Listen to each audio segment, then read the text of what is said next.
I guess what I really would like for you to help expound to me is where you draw the line when it comes to what you describe as too much government. You said there's too much government in selecting one's toaster, I guess, or one's refrigerator, apparently, or one's washer and dryer.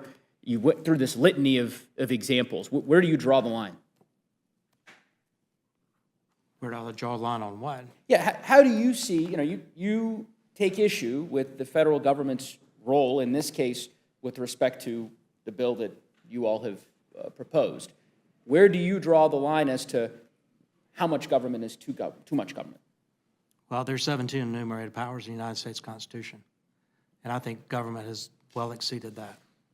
I think a return to a smaller, limited federal government is better. Okay. That's how our founders envisioned this. That's helpful. That's what I was hoping you would say. You believe there's too much government in appliances, or the selection thereof. Do you think there's too much government in baseball? I don't think government has a role in baseball. You don't think government has a role in baseball? That's fascinating. Are you familiar with the Competition in Professional Baseball Act? Well, there's some antitrust laws. No, I didn't ask you that. I asked if you're familiar with that bill. I mean, I'd hope you'd be familiar with it because it's your bill. I am, yeah. Right? Yeah. You authored the Competition in Professional Baseball Act. That bill does what? It amends the Clayton Act to ultimately eliminate one of the antitrust exemptions that exists for professional baseball. You're familiar with the Clayton Act, yes? I am. And the Clayton Act is designed to do what? Protect consumers, is that right? Is the Clayton Act part of the 17 enumerated powers of the federal government under the Constitution as you see it, that you hold so true and fast to? Probably. Probably? Okay, so looks like we found an exception. Maybe we can go down the list of some others. You see my point, Mr. Duncan. I said it's too much government. Oh, yeah, I understand, but apparently too much government in the case of the bill that you proposed, but not too much government in the case of professional baseball. Thank you, Chairman Duncan and Ranking Member Pallone, for your testimony and for being here today. Mr. Duncan, I don't want to belabor the point here, but I listened with great interest to your primer on the constitutional order of our country and the principles of limited government as you see it, and your perceptions about supposed overreach by the federal government in this case that apparently was the impetus for the Hands Off Our Home Appliances Act. I think House Republicans at least were wise enough to keep the rest of their bills, the Refrigerator Freedom Act and the like, from the floor this week. But nonetheless, I listened to that primer with great interest. Some of the words you used, just in response to my colleague from New York's questions, were too much government, freedom to choose, which of course is, ironic given the position of House Republicans in undermining the right, the freedom to make one's own health reproductive decisions. You introduced a bill in the last Congress to give the FTC more powers so that it could regulate professional baseball. So you could imagine, I think, my surprise, and I suspect for those who are watching, their surprise to hear you defend liberty for refrigerators, but then demand that the federal government intervene in the regulation of professional baseball. I find that a bit disconnected from the philosophy that you've articulated. But I'm happy to... Well, there's already antitrust laws out there that baseball has to operate under. And trying to roll back some of that is lessening government's involvement.